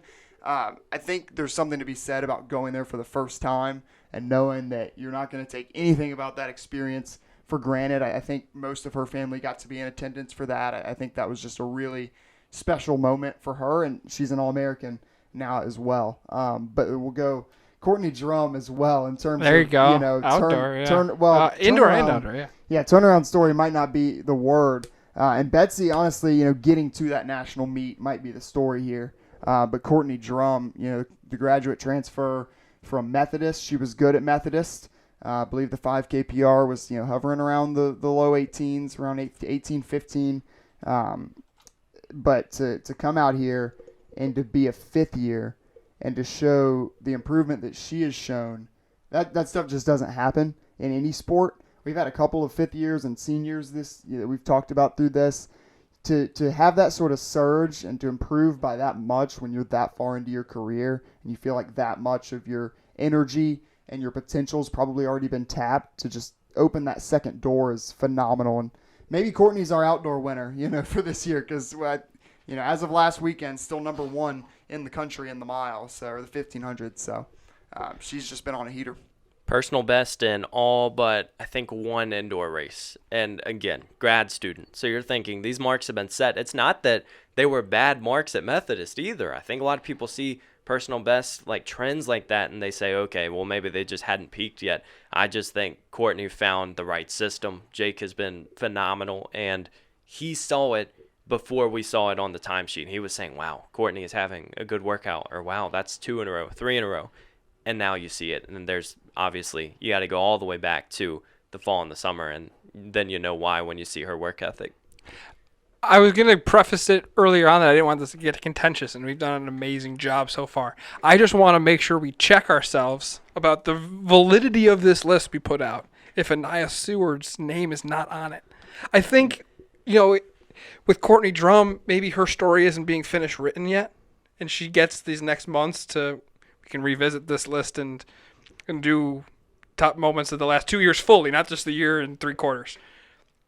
I don't know how you can't put Anaya Seward on this list with after last weekend, but then the entire last year. She's the Lynchburg Women's Athlete of the Year last year, All-American indoor and outdoor. She's doing it not only in 1 or 2 events, but she's doing it track and field. Is there a way we go, you guys are on the track and field team, you go tell Courtney, hey, go get this the rest of the year, but for right now we got to put an eye on this You could list. even say like veterans. I don't know how to do it because Anaya, you think about, she tied her school record 1376 in the high hurdles last weekend. Incredible stuff. You can't always go to a sports game and just watch somebody who is good or great and be like, wow, they're different. Because sometimes it's just a stat thing. You score a lot of points, a lot of goals. You watch Anaya run hurdles, you're like, oh my goodness, that is nuts. And I think we saw it in the 100 hurdles. Obviously, she and Betsy go 1-2 at the Hornet Open, second home meet. And when you just watch Anaya after the first 3 or 4, she shoots out of a cannon. And by the time that the race is starting, it's kind of over when she's in it. So can we put Anaya Seward Player of the Week of the Week of the Week of the Week? Is that's the moment of the year for the outdoor season? That, or obviously we've got Betsy marked down right now for indoor. Anaya she's been great the whole time she's been here, really from day one. But won her first All-American award. That was in indoor last year, and then she followed it up and did it again in outdoor. So, those pair of All-American performances were huge. She was the one woman that we had at the Outdoor National Championships last year and certainly represented – we had Casey. Yeah, Casey I wanted Kelly. to bring that up as I do not want to forget my girl Casey Casey Kelly. Yeah. Because she was phenomenal as well. We had dealing with some sickness too and still just about got into that final for triple jump. She was the number 1 freshman. So, that's tricky too. Yeah. Maybe you throw Casey Kelly in there. She didn't even have the full year to work with. She comes over from basketball and really is doing like actual triple jump training for the first time in her career. I did a little feature with her last year and, just sort of found that niche spot that she was just sort of a natural in. That's a story worth tracking as well. So, good problem to have, indoor and outdoor track. A lot of worthy candidates, I think. Anaya, she probably does steal the show there, arguably the best track runner in the conference. When you look at the number of things that she can do, help you in just a multitude of ways, and has skills across. I think we can honestly throw in just about any event, and she'd probably at least score some points for you. And Casey's getting close. Yep. I've seen her throwing javelin. We were at practice the other day. It's just like that's a very good archetype in track if you can do a little bit of everything because obviously point scoring is not limited to what's around the oval, and they are getting it done. All right. An hour and 13 minutes in. We got women's volleyball here now. Ooh. I got 3 distinct. Yeah, this one. Easy. I think it's a gimme. I got 3 distinct things that are standing out to me. It's not easy. I'll check your third one. I've definitely got two. I have two as well. We'll let you say the third one because I think Evan and I probably have the same one, so we'll split those. Okay. So the one I'll touch on, just being, I'm with SAC, I got to do my due diligence here. Hype up Code Red. Yep. Best Code Red event of the season. Yep. Best Code 100%. Red event that while I've been here. We didn't have it my freshman year because we were coming out of COVID, but of the last 3 years, that was the best environment I have seen at a Lynchburg sporting event. That was just phenomenal. We get some awesome crowds out there packing the track. Shout out there. We mentioned men's basketball had some great crowds this year. That Code Red against Bridgewater was out of this world, and everybody buying into wearing red too. Yeah. That can be hard to do, to get everybody actually wearing red. And number one, you just want people to be there. If somebody shows up and they're wearing a black T-shirt, you're not going to turn them away. But everybody in there being loud, wearing red. I mean, getting warnings from the officials, not even the official going over to John Waters or going over to a coach. Like, just, hey, can you guys please back up? I mean, that was I thought that was awesome. Standing room only. There were people literally almost on the hardwood. And you mentioned just showing up is a win. Then just wearing red's a win. But when you look at the pictures, which, you start out the year with the most amazing pictures by Caroline Gerke, who takes amazing ones. But these ones are able to sell Lynchburg in such a crazy way. People's faces in all those pictures. Every student athlete in the crowd is biting their nails. Their eyes are wide. They're so invested. Every single person in this crowd was living and dying on those points. I mean, that was an amazing way to start the year. That Code Red was amazing. Playboy Cardi, whole lot of red. That is right there, good My illustration. favorite sport to watch. It might be, I don't know if that's a hot take, but I think volleyball is one of the most exciting sports. That's one of those that talk about getting more sports on, televised, getting more recognition. It's awesome what we're seeing right now with women's basketball. I think women's volleyball, or volleyball in general, is a sport that has a lot of room to grow. Just so exciting and fast-paced to watch. I like it. And another reason, the part two of that answer, WNL, 5-setter, they obviously did not have a ODAC loss yet, that being WNL, and so Lynchburg comes into this game, a lot of fight. We were actually out on Schellenberger Field. I can't remember if that was homecoming day or not, but playing Bridgewater soccer, which was also a huge win. Yes, so that was the same day, and I remember we were out in the press box kind of just waiting. We were like, wow, the volleyball workers are still in there. And then we started checking and watching, and it's like this 5-setter goes Lynchburg's way, dominance, and you just think about those exclamation marks. You don't always get them in a season. So for what the Hornets did and Hannah Givens in that game, a lot of fun. Have to feel good for them. And what's really going to help this one is not only did you beat WNL, but it has a moment. And it's Bree Spainhour going for 7 kills in a 15-point fifth-set tiebreaker. Almost half of Lynchburg's points come off the swing of Bree Spainhour. Just completely taking over the game. You look at the box score in general, and Spainhour finishes with 14 kills. So half of her kills come in that final. It wasn't a full set. You're not playing that one to, why can't I think of what volleyball plays to? 25? Yeah, you're playing to 15 points, and it's all coming from Bree Spainhour. That's what this one may take the cake. It's also a historic win. You don't beat WNL very often. But you guys are missing the third moment. Kaylee Keough, 26 kills in a 3-2 win over Guilford at home. Wow. Second most all time in a match by a Lynchburg player. Talked about her with Beach. And Guilford's a getting big it done. swing match. You're playing that one home. It's big for ODAC implications. And for Keough to go out there and get those 26 kills in a huge match is massive. And the last 2 points of the match that she secures the win with her final 2 kills, which is huge too.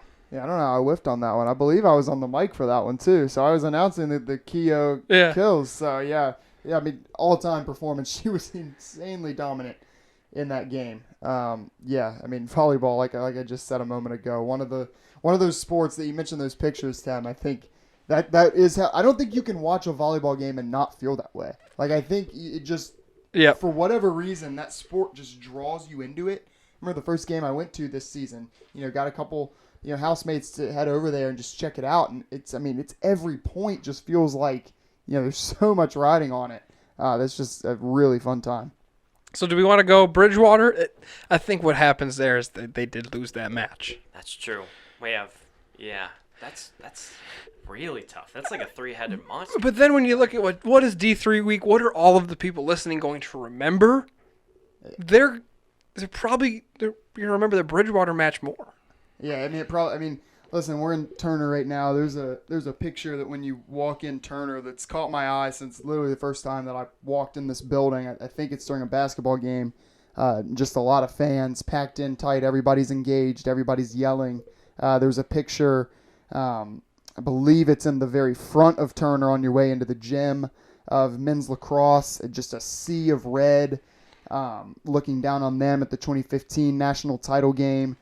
Just a picture that really packs a punch. And then I would even throw in some pictures from the cross country national championship this year.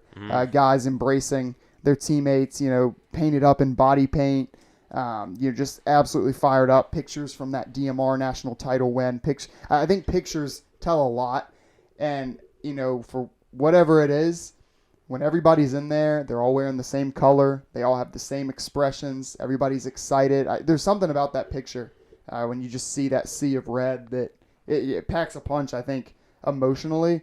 So I'd probably lean towards that Code Red game. I know it wound up in a loss, but the highs of that game, I don't know if fans felt higher than in those moments throughout the year. Agreed. So I'll be the tiebreaker. I'm gonna say, W&L win. Oh. So, okay. So I don't now wanna put some I'm gonna be pressure the on bad guy if Yeah. I say. Yeah. Oh, That's my drum roll. See, we got the SAC president talking about Code Red. You know what? I think with this season, when you look at the direction of what was going on, you got to go W&L.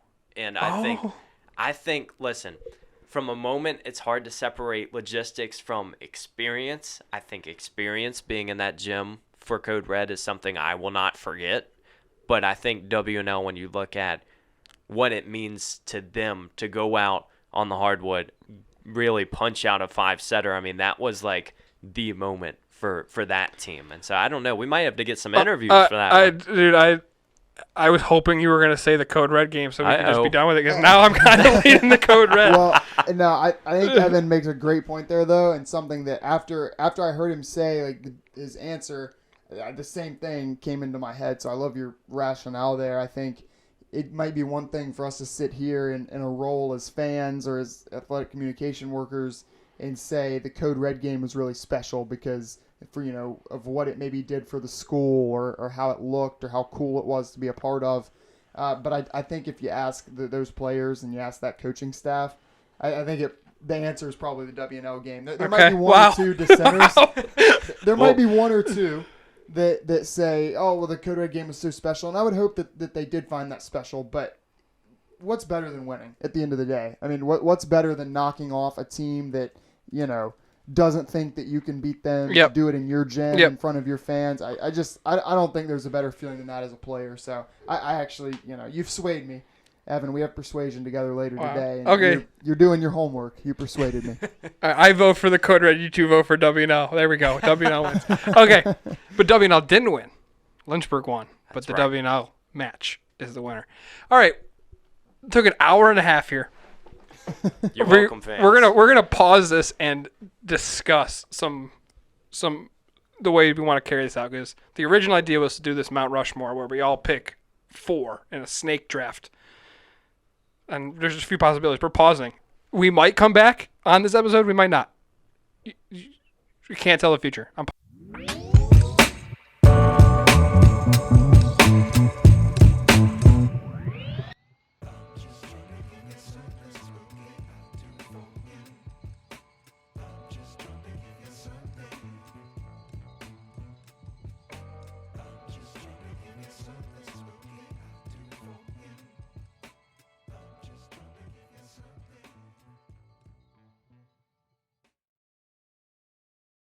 Okay, we decided we're gonna ride it out.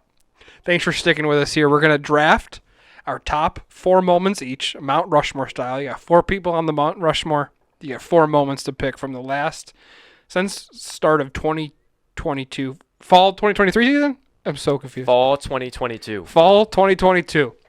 Since Evan Gates graced this campus with his presence. Oh, wow. All right. That makes it sound like an honor. Oh my goodness. The boys are giving me the first pick in the Galaxy Moment draft. The 3 moments to pick from are baseball, equestrian, and DMR national champions. It's fitting that there's 3 of those. It just really works out. Spent nearly a month in Iowa. I'm taking with the first overall pick, baseball national championship. What a time. I like the fact that our 3 Galaxy moments are from 3 different parts of the year. Oh, awesome. Because yeah. we didn't have like joy overriding from something else. It was like we had 3 separate moments. It was special. All right, Yeah. Graham, you're next in the All Galaxy draft. I'll roll on with my guys, the men's DMR, to be there in person. It was just a phenomenal experience to have most of our whole team there, with it being in Virginia Beach. It was fantastic. So I'm going to go the DMR National Championship on the indoor stage. Wow, you made my job easy. You're gonna give me the 2-time, about to be 3-time There- champions. Yeah, okay. Listen, equestrian, obviously a team that does not compete on the campus of the University of Lynchburg. They are elsewhere for most of their meets. But what a time just to be a fan of that program, or if you have somebody on that team, maybe 3 times straight. That's not hard to three-peat, or it's not easy to three-peat. Think about the Warriors back in the day. The whole conversation, like this team. Yeah, I mean, the strength right now is Graham and I got to vote with our hearts here, places we were. That's right. I was in Iowa. You were in Virginia Beach. Equestrian, 2-time national champion. Neither of these teams can claim that. And Equestrian's on the verge of doing it 3 times in a row. All right. So, Gates, you drafted last in the Galaxy portion, but now we're picking from the list we just listed for the last hour and a half. What are you picking from that list for your top moment from the last 2 years? You're giving me too much power. I think I need an emotional pick, too. I started it off with this Neves' homer and Super Regionals. You talk about a game that was already close. Lynchburg had a chance to go to Iowa. My hands were literally shaking with my notes that game when it happened. A lot of fun. All right, well, you went with a team that you covered throughout the season last year. I'm going to do the same, a team that I covered throughout the year this year, a team that I had so much fun with. And I really take a lot of pride in just being able to be along for the final journey for Coach Steele. So I'm going to go with the farewell tour, as we have it written down, for head coach Enza Steele. And then obviously getting to see her eclipse the 650 win mark in field hockey. All right, so I'm thinking of this right now. Overall, I'm trying to win this fan vote. I'm trying to have the best 4 moments. So the fact that I get to stack up right here with back-to-back picks, I'm trying to think. Don't mess up.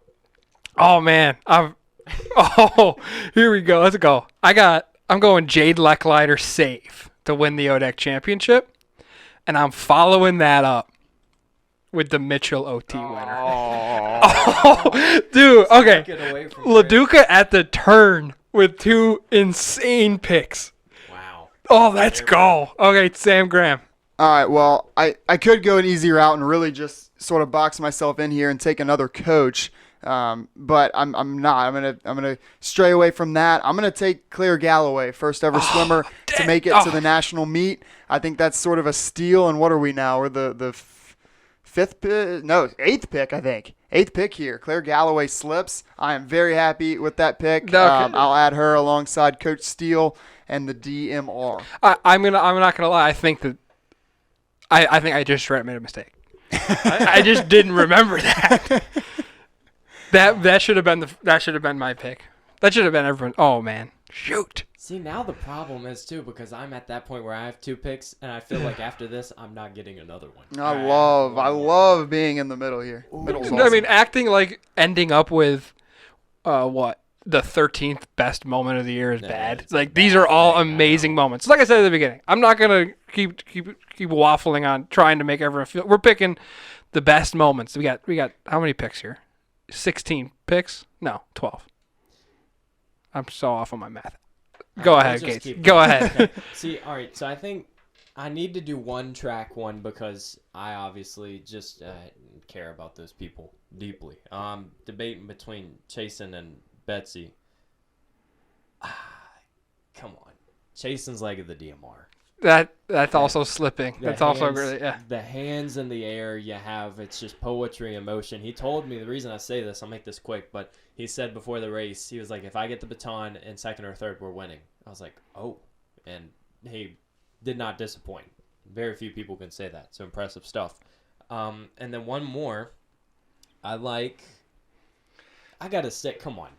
I got to stick with my team. 16 threes versus Wilson for women's basketball. Okay. That game, I talked about Ashley Vandergrift, half-court shot. It was over break, and so, it's one of those games. There aren't a whole lot of people in the crowd. They lit the gym on fire. And so I think from maybe another emotional pick, that one was fun. All right, swing back over to the middle portion and my third pick here. So recap, we got the Inns of Steel Farewell Tour, and we got Claire Galloway swimming at Nationals, asterisk, a phenomenal performance at Nationals. I'm not going to lie, this third pick is tough. I'm going to go ahead and take what I think was the most impressive, we'll say most impressive win of the year. So I'll take the WNL win for women's volleyball / Bree Spainhour, 15 kills and a dominant fifth set to help Lynchburg put that one away. I like that. All right, so this scares me. I'm done picking now after this. Ooh. These are my last two picks. What can I do here to just absolutely solidify my squad? I got the baseball national championship. I have Jade Lecklider save to win the ODAC. And I have Riley Mitchell's OT winner. Just need your power forward and center now. Yeah. What am I going to take? Well, let's discuss some of these things. I think maybe the most dominating thing on this list remaining is that 3 straight tournament wins for women's golf. Yeah.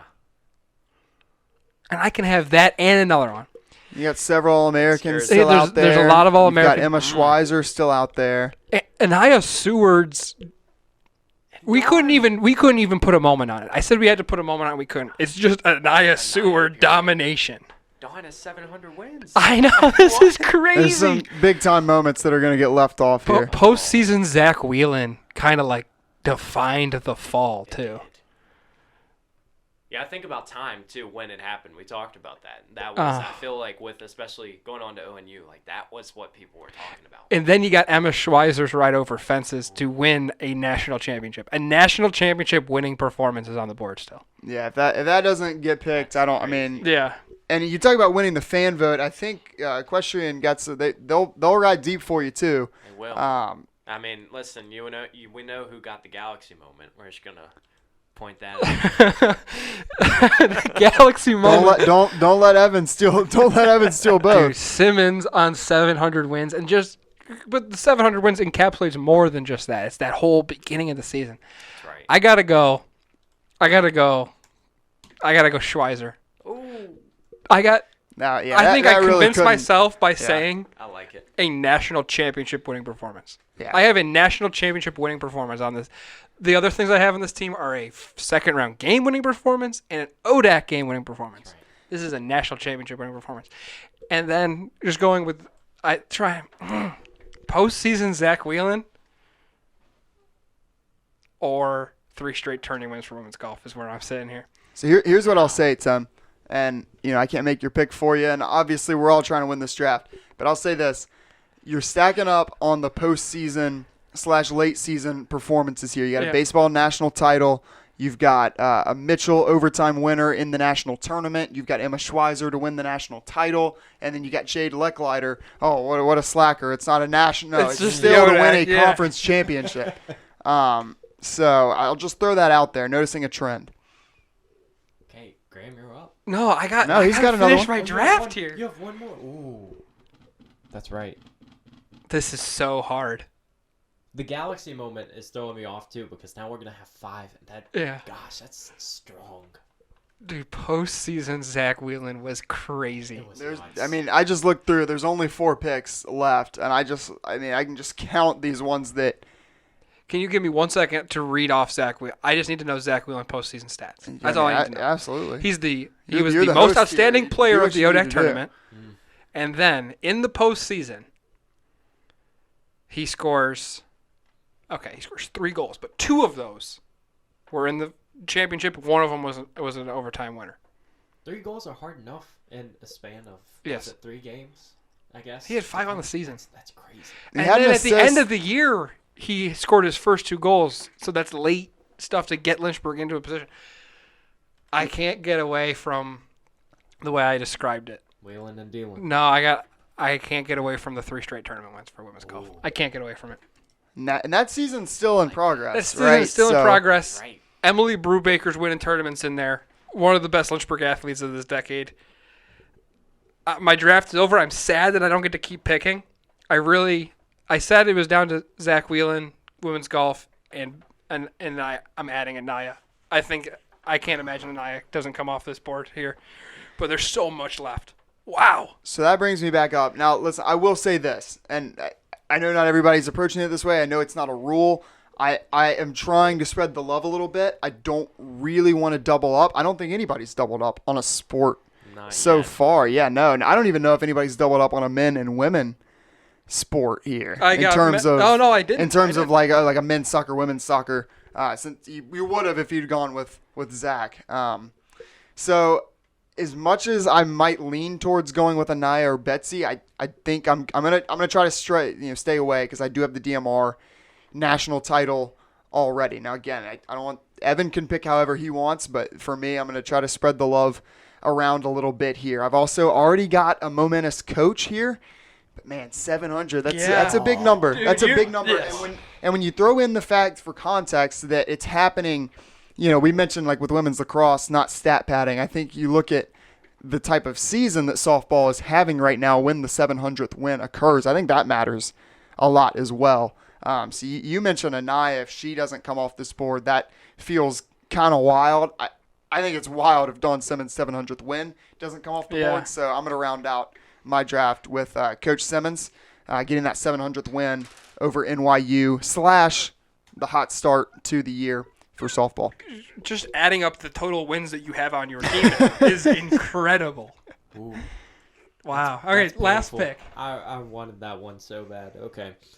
All right. So we have, 6, 7, 8, 9, 13 moments still? Sure. 12 or 13? And we got to pick one. You got to pick one.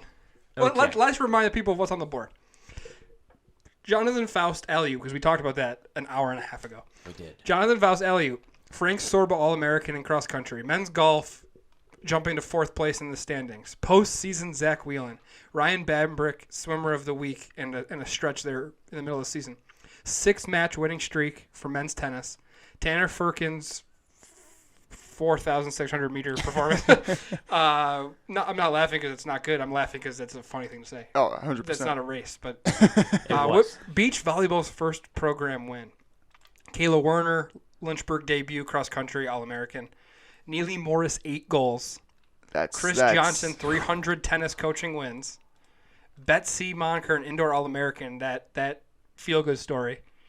And Anaya Seward, athlete of the week of the week of the week of the week of the year. I'm not making a lot of friends with this pick. Yeah. I'm gonna let a lot of people down. And listen, before you pick out, there's a few here that, again, I'm not in your head, but there's a few that, I just feel like when you look at the broad significance of a few of these moments, that I think there's a few we know that probably aren't going to get picked here. But some of these highlight plays, just phenomenal, single game performances, just pure domination, historic moments that might not come off the board. I throw Jonathan Faust alley-oop, and maybe you will go with that. That was one of the more impressive runs within a game of the season. I will say, when we first said top moments of the year, it's not the top moment, but it is the first one that came to my head when we came up with this idea. That Jonathan Faust alley-oop, that was crazy. I'm still a little mad that it didn't make SportsCenter. I watched the next morning. I was locked in. But it happens. And Neely, I'm not gonna go with that one for recency bias because it's been a week. But goodness, that was just when so you look cool. back in a year from now, that one is still gonna stick out. I know. This is crazy. I think about last year, Dylan Wolf, I think scored 6 in that game against Salisbury. One of the best games I've seen here in terms of entertainment. We already talked about Ohio Northern for men's soccer. That Salisbury game was a battle as well, and that seemed like, wow, it's 6 goals in a game. It's a game this big. And then to just go out there in a blowout win, but like Tim said, to pick up 7 of those 8 goals when the game was still a game, that was just the video game type stuff. You just really, obviously we don't see that every day. It was the second most that anybody's ever scored for that program. That was nuts. Okay. Zach Whelan, I'm sorry. I'm really sorry. That's the runner-up, I think. Okay. But we've talked about it too much. If we're going to include Claire Galloway and we're going to include Chasen Hunt, you can't leave Anaya off. There you go. And I'm not saying that as, I have to pick Anaya. Like, I watch her at practice every day. I am picking Anaya because she might be the coldest person on this list. Uh-huh. And and a year from now, I mean, she's obviously a veteran. Like, we have to give her flowers while she's here. Betsy, another one this close. Give me Anaya Seward. Okay. That's just such a strong draft for everybody. Instant reactions? Do we want to like, ooh, I feel amazing about my team. I feel bad that I couldn't pick some of these other ones. It's like, let's run it down. Tim's team. I got my Galaxy moment of the baseball national championship. Jade Lecklider, ODAC winning save. Riley Mitchell, OT winner in the NCAA tournament. Emma Schweizer, national championship winning performance. And three straight golf tournament championships for the women's golf team. Sam Graham goes with the men's DMR. Enza Steel Farewell Tour. Claire Galloway Swim at Nationals. W&L upset win with Bree Spanner getting 15 kills and Dawn Simmons 700 wins. That one seems pretty strong. The middle's the place That one to seems be. really strong. So we kind of went for longevity here and like big time, moments, just impact that sort of pack a punch. I think I've got 2 or 3 on here that are like, you could make an argument of going to a publisher and saying, I want to write a book about this.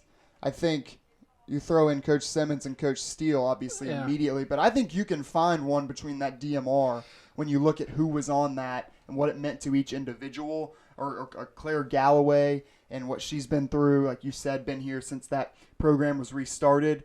You know, I sort of went with the book. You know, let's write a book material. Yeah, wow. And you know, I love the moments, Tim, that you went with, and you know, those significant single points. This is a moments draft, so that might be enough to turn the tides. But I will say this: I like my strategy of spreading the love. Yours is different, really strong. 5 different sports. I think we have. Ooh, I did go a little shorthanded on the men's side. I've got four women's moments, 1 men's moment. So I don't know if that'll, in terms of spreading the love. But I like having multiple sports. I think that'll serve me well in terms of a vote. And then Evan Gates, Equestrian National Championship. Then he gets the Neves home run to send Lynchburg to the National Championship. Chasen's leg of the DMR. Women's basketball hitting 16 threes against Wilson. And Anaya Seward, just domination. Period. We got to make sure. I don't even know what like headline you put for that, because like we said athlete of the week of the week of the week. Yeah. Like, I don't even know how you figure that out. I don't see. We said Sam's might be, because he picked in the middle, might have like quote unquote probably the high seed, but I have no clue. I got what no people are clue. gonna pick. So Yeah. I'll say, and I like that we all sort of, each of our, I'm just going to call them teams, have sort of unique identities. So Yep. Tim, you've got those, you know, postseason moments, sort of for the most part looking at, you know, single, you know, individual performances.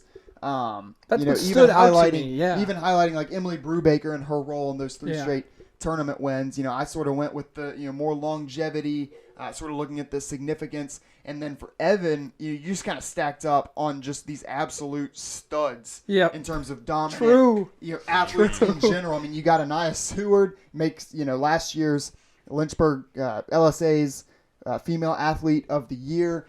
You got Chasen Hunt, the up and comer. He's going to be in the running for that male award this year. You got Avery Neves, who, by the way, hitting dingers in D1 ball right now, starting for COC, College of Charleston.